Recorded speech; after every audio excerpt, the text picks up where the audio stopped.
Amy's talk was blameless, right? This won't be.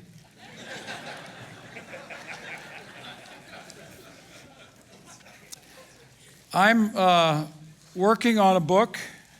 Yesterday, we heard from the publisher that they've accepted it. And so I'm entering a new phase. We're going to be writing about trauma.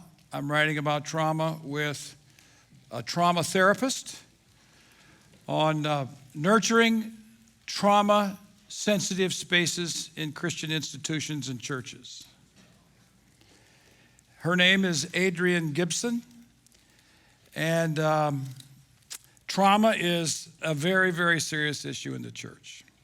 Far more serious than I think many of us realize. And in this talk and in the talk after lunch, if you come back, it's a discount if you come back, that I have no right to say. I will continue that talk. So it's a two-part talk about trauma. And you and I are in endless election cycles that divide our nation and divide our churches. And most of you experience divided churches and turbulence over elections.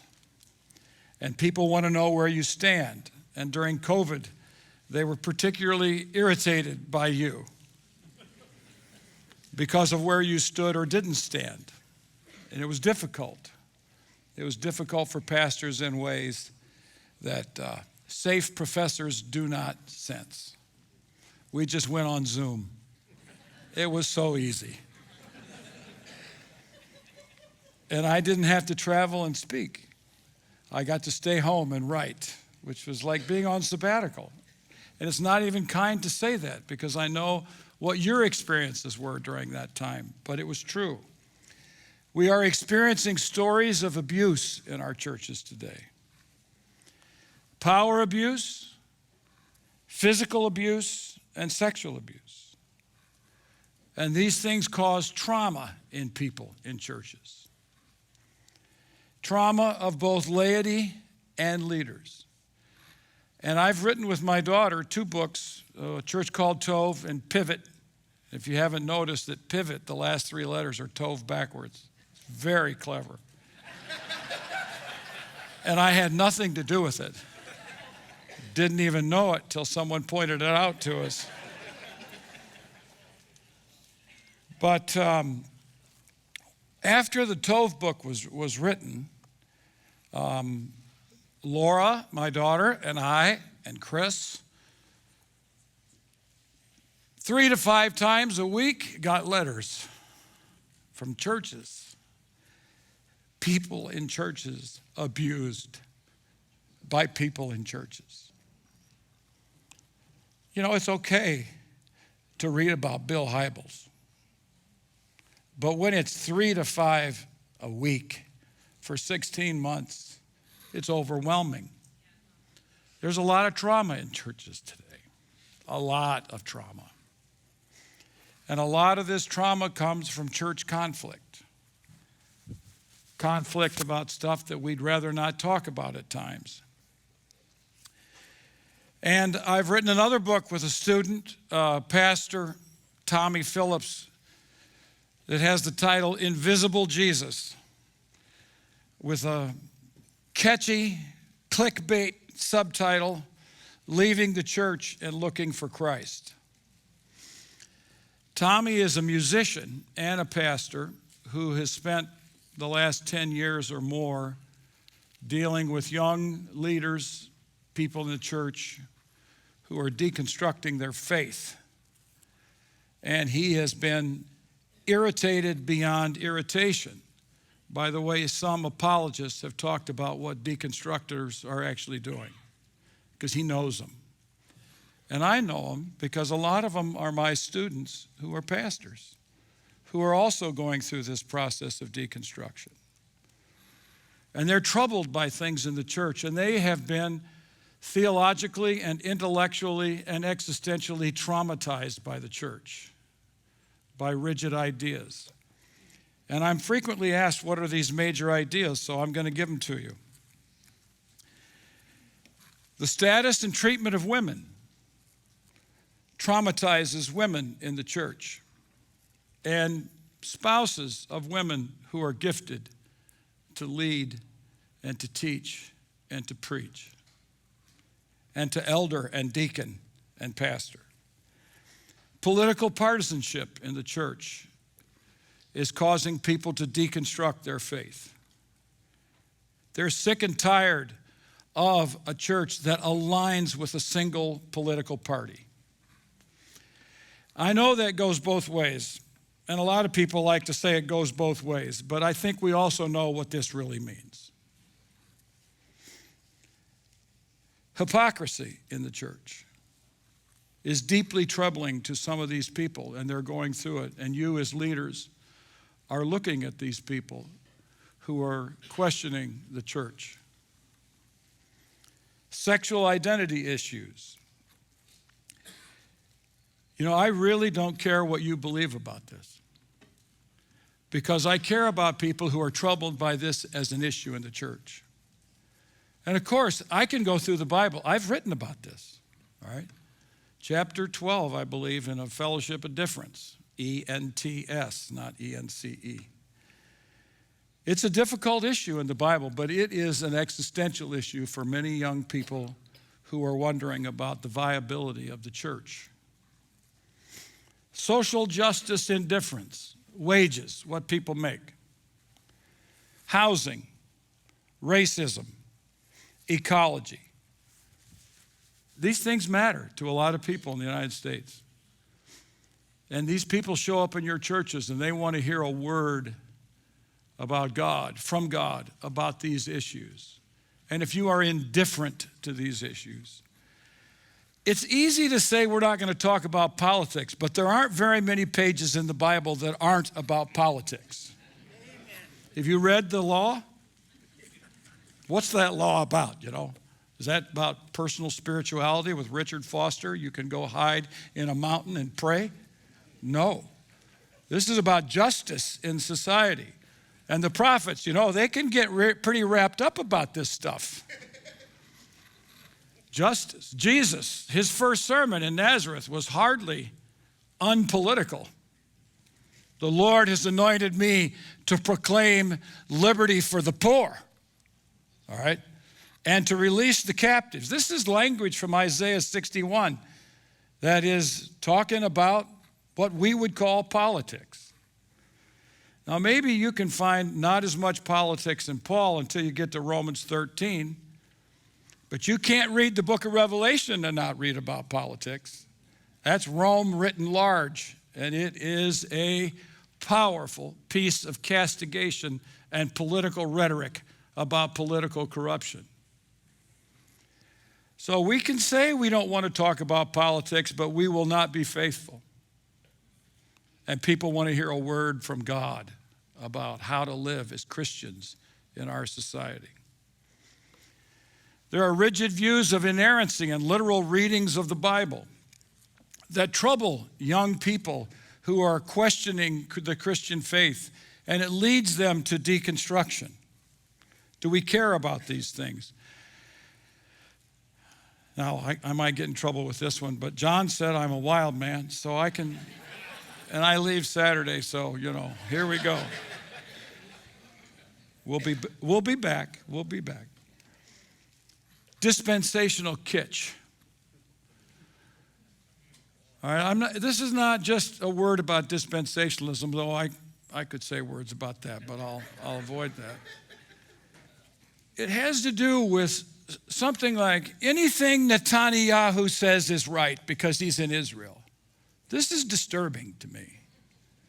And everything about the Palestinians is wrong because they're connected to Hamas. That's disturbing. This is a massive injustice in the Holy Land. And I'm not just bothered because now I can't take students to Israel. I'm bothered because we are so insensitive to the moral issues at work in that society, and that we think we can cover it with the Schofield Bible. We can't. We are not exempted. And a lot of people are bothered by this. Creation science. I taught undergraduates for 17 years. And students who are scientists, who go into biology, they listen to creation science and they think these people are hokey. They think, what world do they live in? And I've had students in tears in my office say, if I have to believe that, I can't believe in the Bible. The Bible has to be wrong if that's what they're talking about.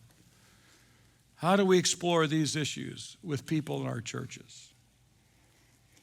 And I think another major issue is the church's performance. Sunday morning is a performance. You know, I talk about pastors a lot, and I talk to pastors a lot. They're my favorite people, sometimes. But these platforms are designed for performers. Performing is not pastoring. You know, I could be a pretty good speaker, I think, at times. And some of you are probably pretty good yourself. But that's not pastoring. Amazing sermons on Sunday morning is not pastoring. That's what Eugene Peterson griped about for 50 years. Is that pastors are spiritual mentors to people. And that's different than performative sermons with amazing bands. It really is different. And some people think, is really that what church is? Amazing performance on Sunday morning? What about the other, you subtract 1 hour from the week now. Maybe if it's a long-winded preacher, 2 hours. And the rest of the week, what's that about? And they want to know about this. And I realize that you're facing these people all the time. And that's why Tommy and I wrote this book, Invisible Jesus. And one of our editors said this, and we stole the expression and didn't give him credit for it. Editors get enough credit as it is. All their behind-the-scenes manipulations, you know. But he said, this is the exit interview that churches never give. And I think he's right. So we used that expression a few times. But I tell everyone we got it from the editor. And we took credit. So, pastors are also traumatized people. And I would say that a lot of you are traumatized. And there are a lot of people in your church who are traumatized. So I want to read to you a story of one of my students who is a pastor, and he's a graduate now. And he is extraordinarily gifted with all the skill set, and he's socially gifted with his social skills, and he's a spiritual man, and he took a pastorate. I won't tell you where, but he went through hell in his church with the congregants. You know, I've criticized pastors in Tove. It's time to criticize congregants too, because I'm with you. But don't tell anybody I'm doing this, okay? But that's what this trauma book will be about. The trauma works both ways. Here's his story. The street, and it's a little bit long, but he's a good writer. The street light glared pale through my window. I couldn't sleep. I looked at the clock. 2:30 a.m. That's rare for him, but it's not for me. I'm over 70. 2:30 is a good night's sleep. How could my heart be racing? Groping for my neck, I took my pulse. 110 beats per minute. My wife rolled over and whispered, "Are you okay?" I responded, "Yeah, we were both lying." My mind could not stop. How did I end up here? What did I do wrong? How could my church hate me this much? I performed the pastoral math. I officiated weddings. I attended funerals. I volunteered with the kids ministry. The church was growing. New staff were being hired. I did exactly what we agreed in my job description, Yet days prior, I was called into an unsanctioned electronic church meeting convened by a board who had no purview over the senior pastor. Anxious, I logged on. As the room populated, I found the room full of people, the majority of whom were special invites. These were the most prominent families in my church. I had just entered my own trial. Fight, flight, or freeze. He knows the language of trauma. I froze. Over the next 2 hours, they aired their grievances, often Christianizing their language for the sake of legitimacy. I didn't diminish my personal weaknesses, but they refused to understand them as anything other than moral deficiency, even going so far as to attack the character of my wife. In that meeting, the world slowed to a crawl. Was this really happening? Matthew 7:4 played through my mind. Could they be right? In an instant, I replayed every interaction for the previous 2 years. I could not find anything to justify their accusations. Was there a log in my own eye that I could not see? Self-doubt set in. Perhaps I was the person they said I was. No, these are all signs of trauma. Was the church worse because of me? I did the spiritual calculus again. Church attendance was up, discipleship was growing, worship seemed more spiritual, the budget was growing, I was giving my time sacrificially. I openly loved this church. Could they not see it? Why would they treat my family with such disdain? I was certain there had to be a reasonable explanation. What did I do wrong? I stopped that thought process. Only 5 minutes had passed. It was 2:45 a.m. My mind stopped replaying the past and turned toward the future. Hypervigilance must be the only way toward stability. I began to calculate every possible scenario. I assumed that if I could control all the variables, then they would stop attacking me. I played it out. If they say this, then I'll respond like that. If someone attacks my wife's character, this is how I'll emotionally calm myself and respond with gentleness. My wife looked at me again. Are you all right? My blank stare was all the answer she needed. My body felt ill. How could emotional anxiety have such dramatic effects in my body? Sleep was a stranger. I was on autopilot. A few days later, I received a text. Check your email. One of the most respected leaders sent a public email to the entire church defaming my character and my pastoral competency. He even placed my wife in his crosshair. Reply all can be cruel. People began to pile on. Time seemed to stop. I froze again, lost in my own thoughts. How can I lovingly pastor this church? I checked my pulse. My heart was racing, but it couldn't keep pace with my mind. Where did I go wrong? What did I do? Why can't I make sense of this?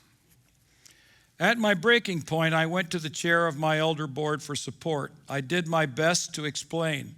My wife was in tears every Sunday morning.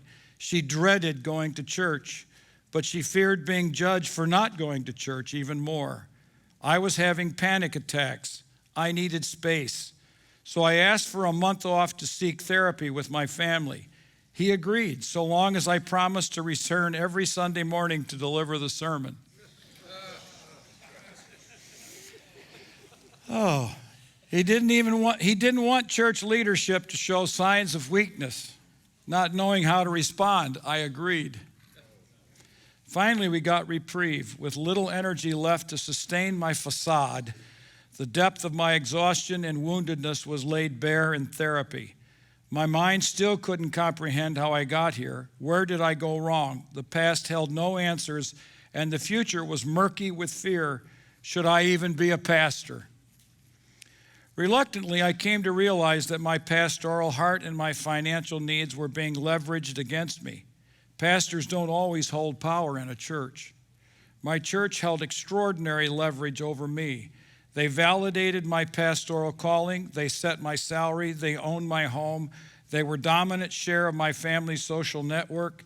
When church turned bad, no wonder I was overcome with the need to control every possible scenario and prevent their next attack. It was here where my therapist told me that my mental process mirrored that of an abused spouse. I placed responsibility on myself for the free choices that someone else was making to attack me. The house would never be clean enough. The meals would never be good enough. The children would never be well behaved enough. No amount of perfection would ever be enough, and so the blows kept on coming. Was it really not my fault? After several months of therapy and prayer, I built the courage to resign. My biggest fear was still disappointing them. Their critiques had a lasting effect. Perhaps I wasn't strong enough or spiritual enough to be a pastor. Discerning the spirits is a gift for a reason. I never saw the ways in which my honest affections for the church could be used against me. I never saw my propensity toward self-blame. I never saw my need for friends who could see from the outside what I could not see from the inside. I could not guard my heart by myself, and I am grateful for all those who walked with me and helped me fight the battles I could not fight on my own. On the other side, I'm still recovering 2 years later, and I can graciously accept that I will never be a perfect pastor. Yet in His mercy, Jesus has qualified me. I'm grateful to Christ for sustaining my family and my vocational call to serve an abusive church. I'm an emblem of Jesus' body, which is capable of deep goodness and redemption. That's your world. Many of you are right there today, right? I've got good news for you. The good news is not it's going away. The good news is, amazingly, Paul went through this too. You may not like the guy, but he's been through all you've been through and more. And we're going to get there today. We'll get to the Bible. But I want you to understand this is the world that a lot of us understand is the pastoral world.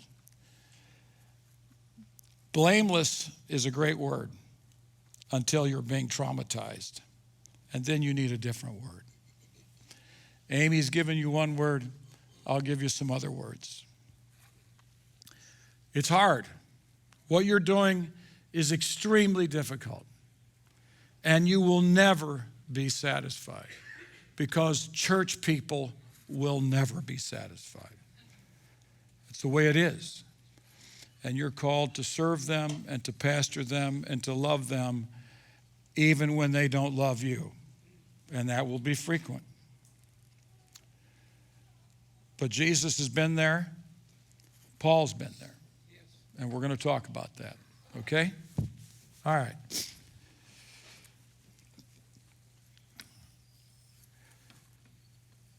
Pastors are considering leaving the church in significant numbers today.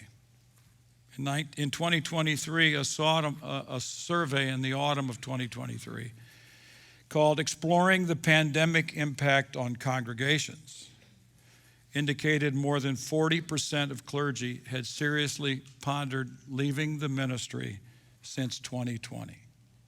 That's a lot. More than half considered leaving the pastoral ministry entirely. Half of those, 40%. More telling is that 13% of pastors think about resigning often. Yet, the study concluded that human wellness indicators could easily suggest pastors are reasonably healthy. So when they study their health, their mental health, they're doing pretty well. All right? There are other significant factors which relate to both to thoughts of leaving and wellness, I'm quoting.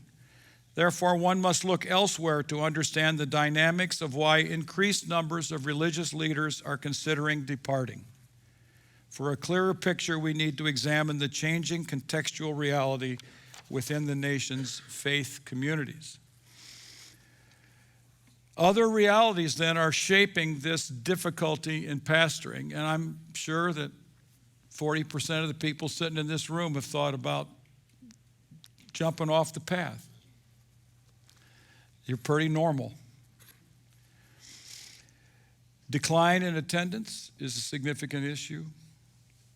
Incline in the age of congregants.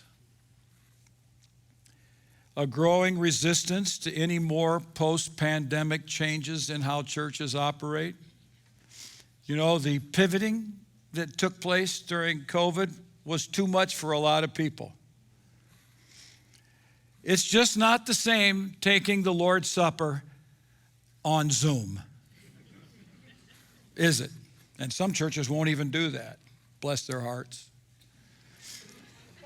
That's not a compliment. That's Southern. I know this is Portland, but there's people from the South up here too. Amy said y'all. All right, that was really Southern. A decline in volunteers is occurring. More than a third of churches believe their church future is uncertain. Add to this a new study concluding that what pastors and churches do, that is, church itself, is waning in importance. I remember the days, I'm old enough to remember, when pastors were persons of respect in the community. And it was cool. It was Gilead by Marilyn Robinson, you know. It was fun to read about. It's Willa Cather stuff, if you've read her novels. Nearly 80% of Americans contend that religion is losing or has lost its influence in public life. They're right. And the number is getting worse. And yet, almost 60% of people believe that religion has a positive impact on society. On that, we can stand and have some encouragement. But the same Pew study finds that they know, too, that their faith puts them at odds with American culture. Pastors are noticeably more willing to adapt to new conditions more than congregants. And I think you all know this.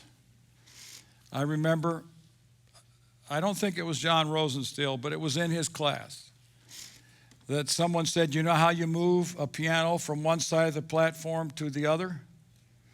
1 inch a month. And no one will notice.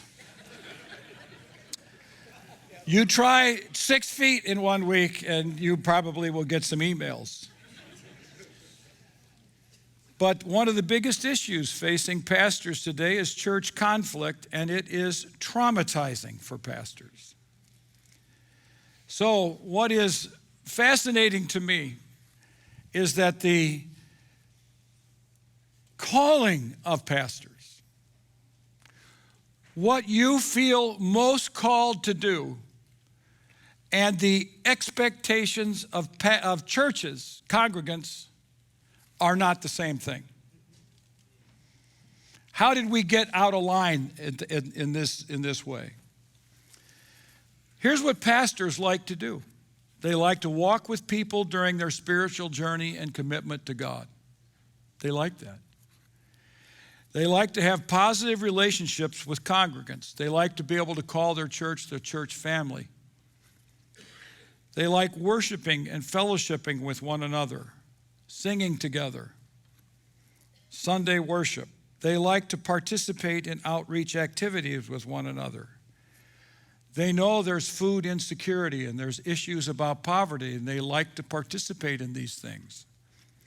They like to teach Christian education and program, especially for youth and young adults. Pastors generally like to preach.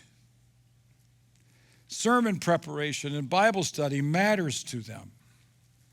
Seeing the church grow, particularly through children and youth participation, and seeing intergenerational churches. But this isn't always what pastors get to do. There's meetings and technology problems and Zoom problems And at the end of the week, you wonder where your week went. And the calling of a pastor, of mentoring people spiritually, and the expectation of congregations are not always in line. So conflict arises. Now, I don't know what time I'm supposed to be done, but I see a clock back there. Is there anybody in charge? John, what time am I supposed to be done? Got about 20 minutes. Okay, all right. So I want to commend you today because from the looks of it, you're sticking it out. I can see lots of reasons why you would want to do something else. I'm a professor. If I put up with what you put up with, I wouldn't put up with what you put up with. You know, it's just not worth it to me. I have to have tranquility to be able to think and write. If people are arguing with me all day long and sending me nasty emails, it works you up, you know. The whole week you get worked up about one nasty email. Some of you dread the inbox. And I just want to commend you for what you're doing. And I want to encourage you to focus in your church on church culture. And I was asked to talk a little bit about Tove and pivot, so I'll pivot to those terms now for a few minutes to finish off. I think that we can map toxicity in churches. And when the story, our family was connected to Willow Creek and Bill Hybels. Not to Bill Hybels personally. I mean, I shook his hand. But we were connected to that church. And when the story broke, I read it we were sitting in our room, Chris and I were sitting there in the evening, and I read it in the Chicago Tribune, and I said, Chris, this is unbelievable. This is a story about Bill Hybels and Willow Creek, and this is bad news, and it's true. Because of the witnesses that they pulled in, Nancy Beach, Fonda Dyer, these are people who are not going to be not telling the truth. So we contacted my daughter and her husband, Mark, who had been engaged at Willow Creek for a long time, and Mark had served in one of the ministries at the church. And it started out a journey that changed the lives and directions of both Laura and me, as well as Chris and our families. And a couple months later, I think it was in March, I wrote a blog post about Willow Creek, and I defended the victims. And you could say it was the best of worlds and it was the worst of worlds at the same time. Laura lost a lot of friends at the church. My blog post went viral at Willow Creek. They talked about it for a week. And a publisher asked me to write a book about Willow Creek. And I said, no, I'm not a church historian. I'm not an evangelical historian. I have opinions, but I'm not a historian of that. And they're never going to give me access to the records that I would need. Well, my daughter was a pest, and she kept asking me to write some more about Willow Creek. And then the story in the New York Times broke, and that was the story. It was all over. Everybody knew the story was true. And I didn't tell Laura anything other than, no, I don't have time for this. I'm writing a book on Revelation, which, of course, is a lot more important. If I have to deal with dispensational kitsch, I'll do it in my own way. So, I was reading a book about German pastors' response to the Holocaust and to Hitler. It's called A Church Divided by Matthew Hackenaus. And as I was reading this, I began to notice something and started to take notes, and I thought, this is really weird. What the German pastors did in refusing to take any responsibility for complicity for the church under the age of Hitler, which you might know enough about, called the German church, die Deutsche Christen, and their complete denial of the gospel and the Jewishness of Jesus. And one of my favorite New Testament scholars at one time was Walter Grundmann, who wrote a book asking the question, was Jesus really a Jew? Now, only Germans ask questions like that at that time of life in history. And I began to notice that the pastor's response and refusal to take responsibility paralleled what was going on at Willow Creek, paralleled what was going on with Southern Baptist pastors in the United States, and paralleled what goes on in the Roman Catholic priesthood. And I thought, my goodness, there are all kinds of false narratives that churches are willing to tell in order to protect themselves and to avoid confessing their sins. I mean, come on, think about it. That's what churches are here for, to help people confess their sin and find forgiveness and grace in Jesus Christ. And here these leaders are refusing to admit their sins. So I began to take notes, and I had a list of 7 parallels between church leaders in the United States and church leaders in Germany following World War II. And I kept it to myself. And at Christmas break with Laura and Mark, I leaked it accidentally, and it led to a book, all right? A church called Tove. And the church called Tove started mapping marks of toxicity in church leaders. And here's what we found. These are the very noticeable marks. Narcissistic leaders. Platforms like this in big churches attract personalities that like platforms. All right, we just have to deal with this. All right, find people who don't belong on the platform. They're the best people for the platform. Fear of the leader. Toxic leaders produce people around them who they surround themselves with people who fear them and fear their disapproval. And they live on a knife's edge of nearly saying the wrong thing.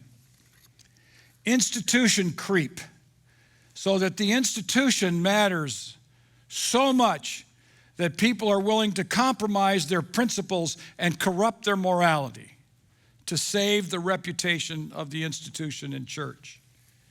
False narratives. We call it spin.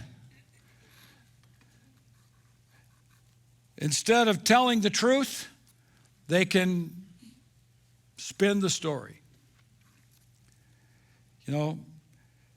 Or they can flip the story. Loyalty is a primary characteristic of toxic leaders. And they know who is loyal and who's not. And if you offer a criticism, you can be squashed like a bug. And even if it's not offered as a criticism, but an observation, it's heard that way. Narcissistic leaders have fragile egos. And they live in a world fearing shame, but they live in shame. Celebrity. They like to be celebrities. I know, this is my criticism, so if it applies to you, I'm sorry. I still have it. I don't think pastors ought to be that separated from their people. If you have to go through 6 layers to get to the pastor, that person's not your pastor. And that person's probably not a pastor. Celebrities are that way. Celebrities are performing stage personas rather than pastoral personalities. That was a lot of P's. It was the first time I ever said that, so I didn't know where it was going. Pastors, pastor people, I have students who will say, do you think I should be a pastor? You know what I ask them? Are you pastoring anyone? It's not a job. It's something you are called to do, and you cannot not do it. I take students on foreign trips. You know what it's like to take 25 pastors on a bus? They all care too much for too many people. Everybody's got a problem they all want to talk to and deal with them. That's what pastors do. You know, if they don't do that, they become professors. Just ask Amy. She told the truth there. So these are, they produce, this is a pet peeve of mine, is we have a leadership culture rather than a pastoral or shepherd culture. There is a difference. I know that pastors lead. But the idea of pastoring is not derived from the business world. You might learn some things there. But pastors they learn their trade by watching Jesus, learning a little bit from Paul. He's not bad. Sometimes he gets a bit off base. Peter seems to be pretty decent. But boy, Ezekiel knows the stuff. You just read his critique of bad shepherds and you've got a pastoral theology course. And so I think we need to foster pastor cultures rather than leadership cultures. All right? That's not exactly overwhelming.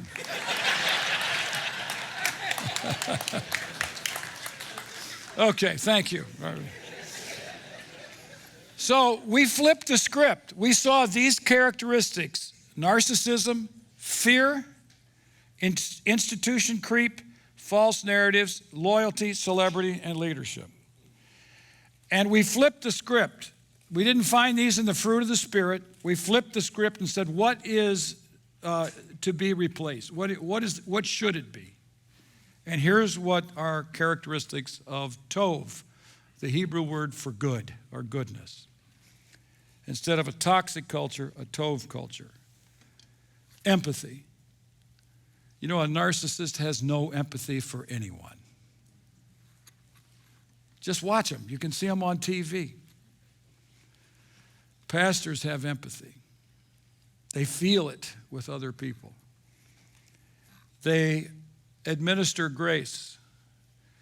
If someone makes a mistake on the platform on Sunday morning in the band, they don't fire them that day and humiliate them in front of their friends and team members. They ask the question, how can I help this person develop the skill that is needed for that position? What can I do to help them? And they administer grace and forgiveness and help. They put people first. Good pastors know people's names, they know people's stories, and they know their children's names and some of their children's stories. Because they're storified people. That's what pastors do. They know you and your story. They know your name. They tell the truth. A tov culture tells the truth. Now, I don't think that you have to humiliate people when you tell the congregation that someone is no longer employed. But I also think you shouldn't bend the truth. You should tell the truth. That sometimes leaders fail so miserably they can no longer be respected in the church. And sometimes their failures are criminal. And we have had to report something to the police. And so is no longer working with us. That's the truth. You know, the church never benefits from spinning stories. Amen. It never benefits when we refuse to tell the truth about what's going on. Maybe for the moment, the reputation is saved. But the deconstructors will figure it out. And they'll call you to count. Tov cultures not only put people first, they tell the truth. And they pursue justice. They don't pursue loyalty. They do what's right. And I often say justice is doing the right thing at the right time. Doing the right thing too late is the right thing. But because it was too late, it didn't do the redemptive work that it could have done. And maybe that redemptive work will eventually work out. Do the right thing at the right time. And you know, as leaders, it's often very difficult to know what the right thing to do at the right moment is. It's really hard. But never be afraid of doing the right thing. So we pursue, Tov pursues justice. It produces a culture of service. I tell my pastor students that they should be involved in some kind of compassion ministry in their community. And they say, yeah, it's a good idea. And then I say this, don't ever tell anybody other than your spouse, and don't ever use it in a sermon illustration. And you'll begin to experience what real service is. Because if you're getting congratulated for working in a homeless kitchen, you're getting congratulated, not doing the service. So don't tell anybody, but be involved in the community. I know a pastor who for 2 years served in a homeless kitchen and didn't tell anybody in the church. And he said it was one of the most redemptive things he had ever done in his life. He said, nobody even knew at the kitchen who I was. And I thought I was somebody until I just became a dishwasher. And we should pursue, instead of leadership, we should pursue Christ-likeness. I like to say we should pursue followership.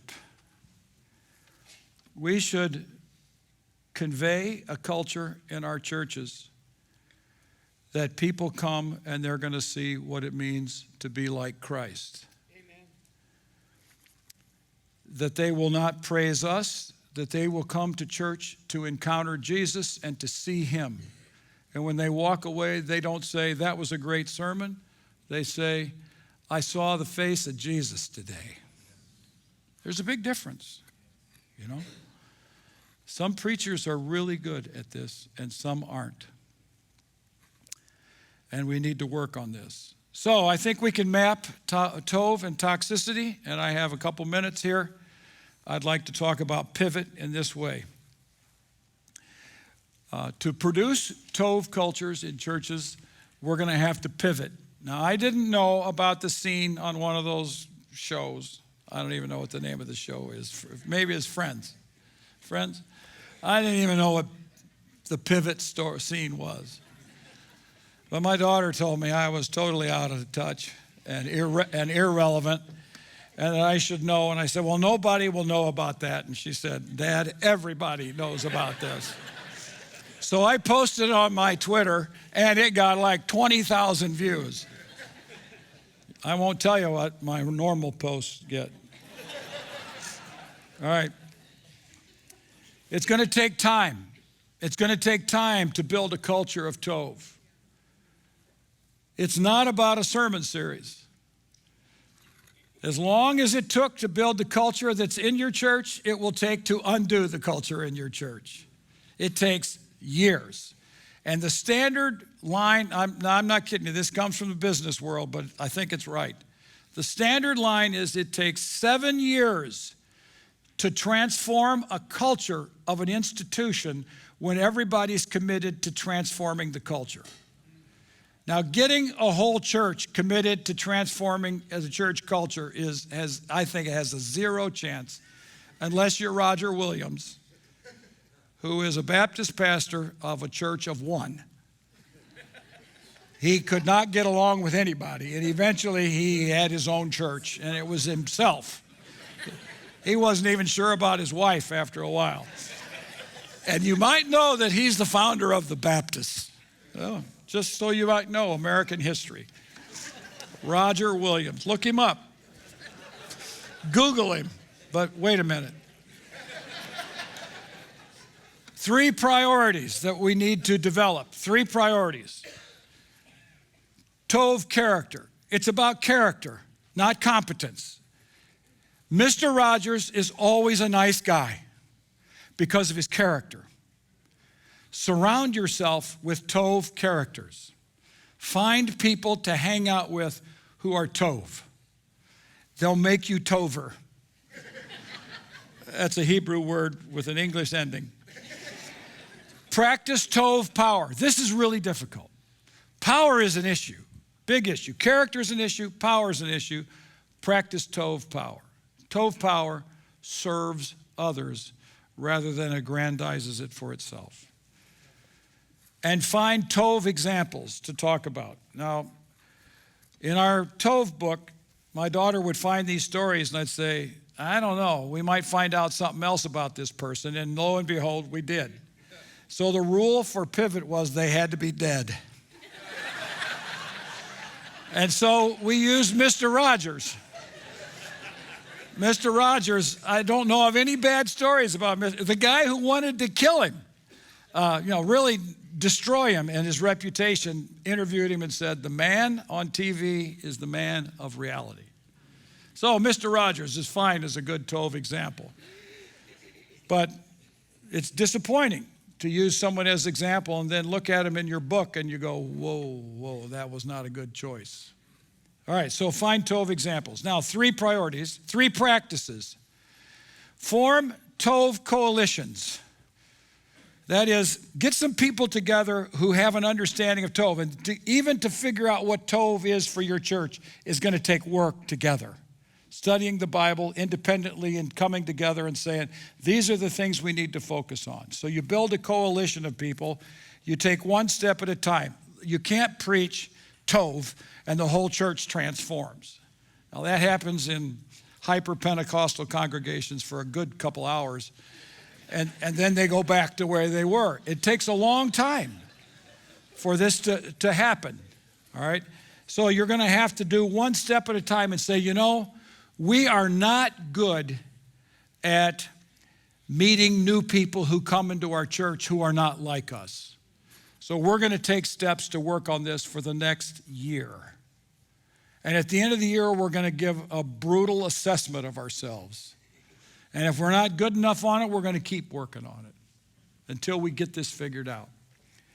Usually one can be the vanguard of transformation and create pockets of Tov in your church. A coalition, one step at a time, and create pockets. Finally, there are 3 powers that are involved in all Tov cultures. The first is we have to recognize the power of a congregation's culture. Because of my privilege of getting to travel around the world and travel around the United States and speak in different places, I've been in a lot of churches, and you can feel a church culture within hours of a place. Congregations can draw people to Jesus, and congregations can lead people to deconstruct and look for Jesus somewhere else because he was invisible there. Second, rely on the Holy Spirit. I believe in the Holy Spirit, third person of the Trinity. Without the Spirit, this stuff doesn't happen. With the Spirit, revival can occur, but don't expect it to change everything all at once. That's not the way it works. And finally, to echo the words of Amy in the previous talk, we have to depend on grace. We need to realize it's not us. It's the work of God in our midst, in the power of the Spirit that exalts the Lord Jesus Christ, not us. So we don't glorify our bands, we don't glorify our preachers, we don't glorify how much great work we've done. We talk about Jesus, and we want people to talk and hear about Jesus.